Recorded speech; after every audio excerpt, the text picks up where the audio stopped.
नमः संस्कृताय मित्रों।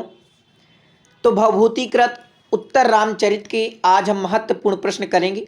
कुछ प्रश्न हम कर चुके हैं और जो प्रश्न बचे हुए हैं वो प्रश्न आपके सामने प्रस्तुत करते हैं। ये देखिए, प्रतियोगी परीक्षाओं पर पूछे गए प्रश्न हैं, जो कि आपके चाहे टीजीटी हो, पीजीटी में हो, तो ये जो प्रश्न पूछे गए हैं वही प्रश्न आपके सामने हम प्रस्तुत करते हैं। तो पहला प्रश्न है कि उत्तर रामचरित के तृतीय अंक में यानी तीसरे अंक में राम किससे अपनी व्यथा का वर्णन करते हैं?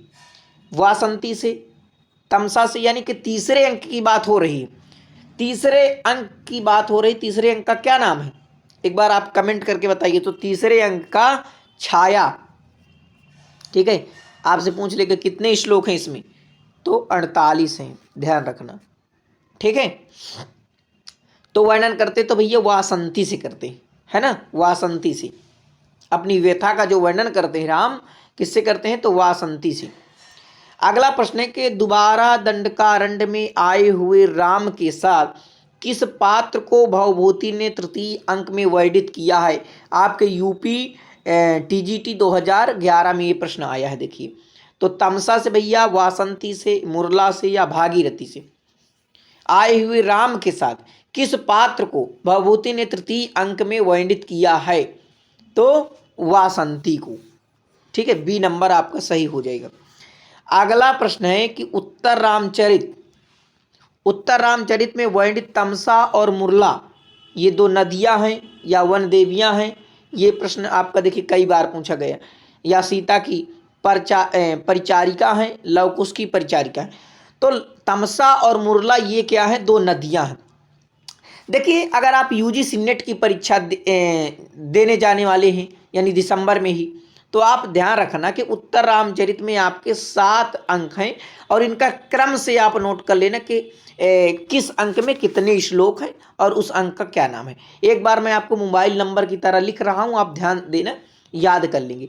51 चाहे मोबाइल नंबर मान लीजिए कि मेरा एक खाता नंबर है, आप याद कर लीजिए 51 30 48 दिखाई दे रहा होगा 51 फिर 30 48, तो 3 चाहे इधर कर लीजिए 51 30 48 29 लिख गया, 29 35 और 42 और 21।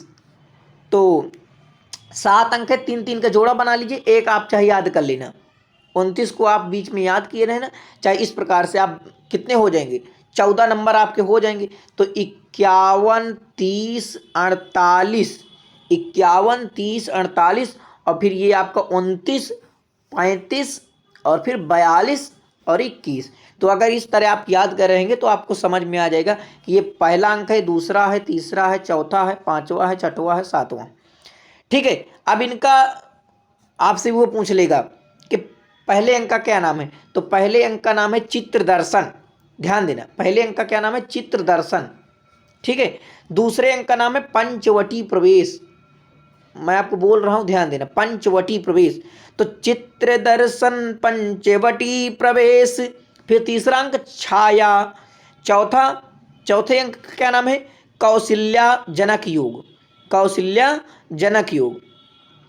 पांचवें अंक का नाम है कुमार विक्रम और छठवें अंक का नाम है आपका कुमार प्रत्याभिज्ञान और सातवें अंक का नाम है सम्मेलन। तो ये आप क्रम से यूजीसी नेट वाले बिल्कुल दिमाग में रख लीजिए, ये ध्यान आपको रखना है। ठीक है, अगला प्रश्न देखिए 32 नंबर। उत्तर रामचरित की कथा वस्तु प्रारंभ होती है शंभू के वध के लिए राम के दंडकारण्य जाने से, या राम सीता के निर्वासन से, या राम सीता के पुनर्मिलन से, या लव कुश चंद्रकेतु के युद्ध से। तो ये आपका 32 नंबर प्रश्न है।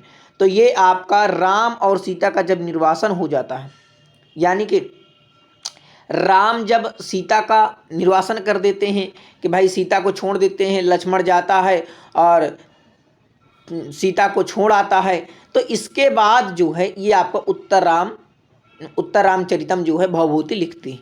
तो ये आपका बी नंबर बिल्कुल राइट उत्तर हो जाएगा।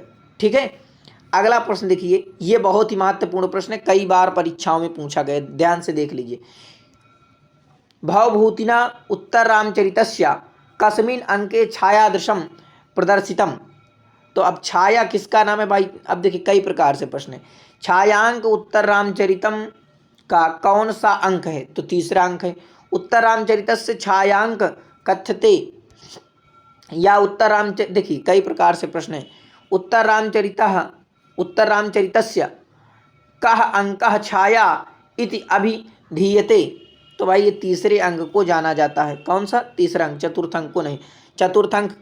चतुर्थ अंक का क्या नाम है? तो कौशल्या जनक। इसमें कितने हैं? कौशल्या जनक योग में आपके 29 श्लोक हैं। ठीक है, कुल 29 श्लोक हैं। पांचवें अंक में आपके कितने श्लोक हैं? तो पांचवें अंक में आपके 35 हैं। और दूसरे अंक में कितने हैं? तो अभी मैंने आपको बताया कि दूसरे अंक में आपके 30 हैं। ठीक है, 51 30। तो 51 आपका पहले अंक में। ठीक है, सबसे ज़्यादा आपके पहले अंक में ही है। ठीक है, ध्यान रखना, सबसे ज़्यादा आपके पहले अंक में श्लोक हैं सबसे ज़्यादा। और कुल श्लोक कितने हैं ये भी प्रश्न बन जाए अगर आपसे, तो 256। ध्यान रखना, 256 कुल श्लोक हैं उत्तर रामचरित के, यानी 7 अंकों में उत्तर रामचरित के 256 श्लोक हैं।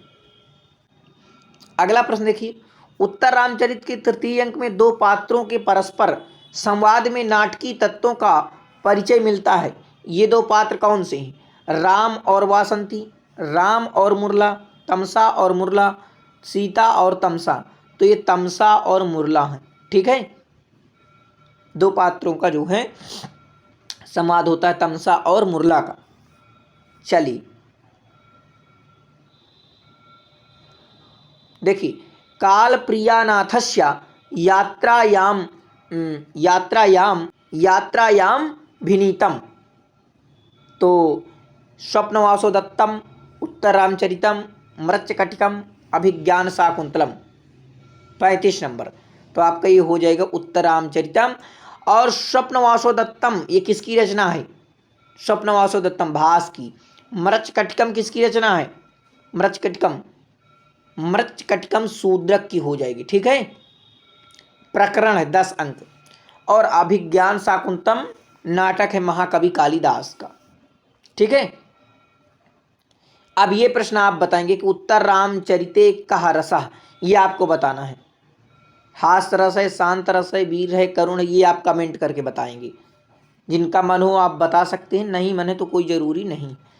सीता राम को कितने वर्षों के अंतराल पर देखती है? 12 वर्ष, 20 वर्ष, 14 वर्ष या 10 वर्ष? चलिए ये प्रश्न आपके लिए TGT 2004 में पूछा गया, ये प्रश्न आपके लिए।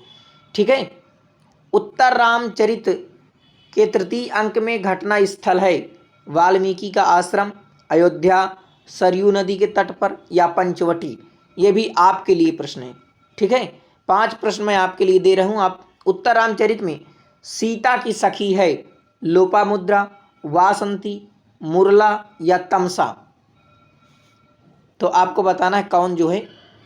और लास्ट प्रश्न आपका है, देखिए, ऋषि अगस्त्य की पत्नी का क्या नाम है?